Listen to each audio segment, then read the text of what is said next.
Welcome to the Blind Loyalty Challenge. I am Amanda Cromhope from Truth Loyalty and the Blind Loyalty Trust. We interview world leaders in loyalty blindly. The challenge is about creating loyalty insight spontaneously and about a lot of fun. Simultaneously, it is about raising the awareness of the Blind Loyalty Trust, and 100% of the proceeds from my book, Blind Loyalty 101 Loyalty Concepts Radically Simplified, go towards the trust. We hope you enjoy the Blind Loyalty Challenge.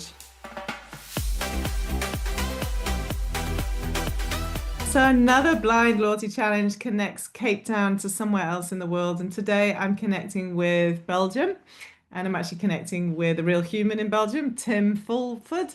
He is the Chief Operating Officer at Endurance Zone. He was tagged by Ros Neto from Virgin Active. So Tim, thank you for coming into the Blind Loyalty Challenge. No problem at all, Amanda. It's great to be here and coming in very blind, so it should be good fun. Yeah, we had a chat just before I pressed record, and the conversation was, I really, really feel like this is very blind. So that's the way it should be. So your first question is set by a gentleman called Mikhail Medrala from Comark, the tech platform Comark. And in his interview, the question he wanted answered was around how do we balance human and machine, especially in the age of AI. So we're hyper scaling on combining technology and sentiment, but how are we actually doing that balance? So, how we're doing that balance, I think, is in a progressive way, but I also think it needs to be in a controlled way. I think there's been a sort of advent of the term AI over the last sort of 18 to 18 months to 2 years, and I personally think that it's become a bit of a buzzword to incorporate anything that includes machine Mm. learning. Yeah, So I think there is actually a balance and there's a middle ground between what humans do and how humans interact with things, what AI can do for us. And in that loyalty space, I think it can do a lot. But there's also a lot of things in our technology across the loyalty scheme where I think is actually just machine learned and rebadged as AI. yeah, My experience in the AI space is it's not there yet, but it's developing at such a rate that it's going to be really powerful to increase that personalization for anyone who interacts with any kind of loyalty scheme, any sort of membership or anything from that point of view. So uh, I would say that we've got a good balance, but it comes down to around definitions as well of and how it can be implemented. I still we're talking over Zoom, human to human. I still think that is as powerful and dealing with actual humans, even in the customer service space and those sorts of areas, I think is super important. yeah, of course, of course. Great, thank you. And you're absolutely right. There's nowhere near, it isn't there yet, but it is quite scary sometimes how close it's getting. And it's Yes. particularly in the marketing space where we're seeing amazing creative execution completely created just through AI, and you actually rarely can tell the difference. Well, you can in some cases, but Yeah, if the AI is working well, you can absolutely not tell the difference, and it's at the point of the scalability that AI can deliver into providing that personal touch that can make it feel like a human, which I think is where we should really be drilling down and exploring more. yeah, totally. Great. Thank you very much. So my second question in Blind Loyalty, chapter 79 is about the wellness industry. We have a whole chapter on the wellness industry. So my question is, how do you really make an impact in an industry like wellness versus the traditional loyalty industries like retailing or banking? Okay, yeah. So I think it's really important to understand, firstly, certainly from our point of view in Endurance Zone, is what our client is working towards from their definition of wellness. Obviously, I was nominated to do this by Ros, working at Virgin Active on a global scale. They have a really different definition, I would say, to wellness compared to someone that really drills down into less proactive wellness and more mental wellness and all that sort Mhm. of different stuff. So, um, I would say it differs is being able to provide personalization and breadth in what the offering is, depending on, I guess, the format within it is placed. As you said, there's the retail space where obviously gift card loyalty kind of things have really taken off. Certainly over here in Europe and in the UK, it's all about supermarket loyalty and keeping somebody Yeah. there and offering really deep discounts on internal revenue drivers for those supermarkets, which classes as loyalty or competitive nature, I'm not quite sure. But definitely in the wellness space, it's to provide an extension of an existing service that heightens a person's wellness. So we've worked hard with a number of brands to move in and around the wellness space from international days of World Wellness Weekend. We've worked with even people like Headspace or anything like that. How can we take a brand and apply that to one of our clients in the wellness area, but Yeah. the client with a user? And what does that user define as wellness? Is it sitting down and doing a yoga session for 15 minutes? Is it, for me, it would be going for just a long run and just clearing my head out and maybe even listening to a podcast. How can we Yeah. position different loyalty schemes, reward points, all of that kind of different stuff to help our client define wellness for them? Um, Yeah. so if everybody, I think, thinks differently. Your definition of wellness is probably different to mine. And uh, Yeah. I would be considered probably a little bit crazy on thinking, yeah, wellness for me is on the weekend going for a 3 hour bike ride. Uh, Yeah, I'm probably more aligned to you than not actually, but interestingly, Discovery Vitality here in South Africa recently last week, for example, introduced the wellness aspect of sleep. So we're not talking about rewarding someone for running a marathon here. We're talking about them rewarding someone for having the right amount of sleep. So it really is all encompassing. It's lovely to see actually. Yeah, I mean, Aura, I saw yesterday have raised again to take their, and that's all based around wellness, not necessarily about how far you can run, but how your recovery is going and how well you are from that point of view. And I think taking it back to that client and brand area from a wellness perspective is, can we help people change some of the behaviors that they want to change? Um, in encouraging them through a loyalty scope, through a loyalty lens of, okay, if you're coming to the gym 3 times and you're not necessarily going to do a class or anything, let's still reward you because you are still looking after yourself, your behavioral change in a positive Yeah, manner.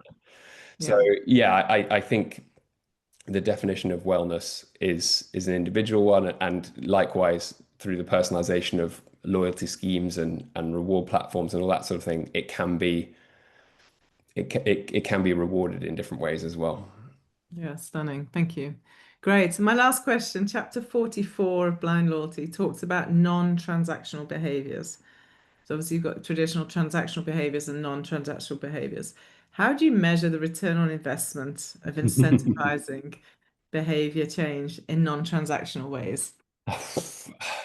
I'd love to say I can pass on that, but obviously in the full In the spirit of the yeah, challenge, in the go spirit on. of the challenge, let's try and tackle that one. So from a non-trans, how do you reward a non-transactional?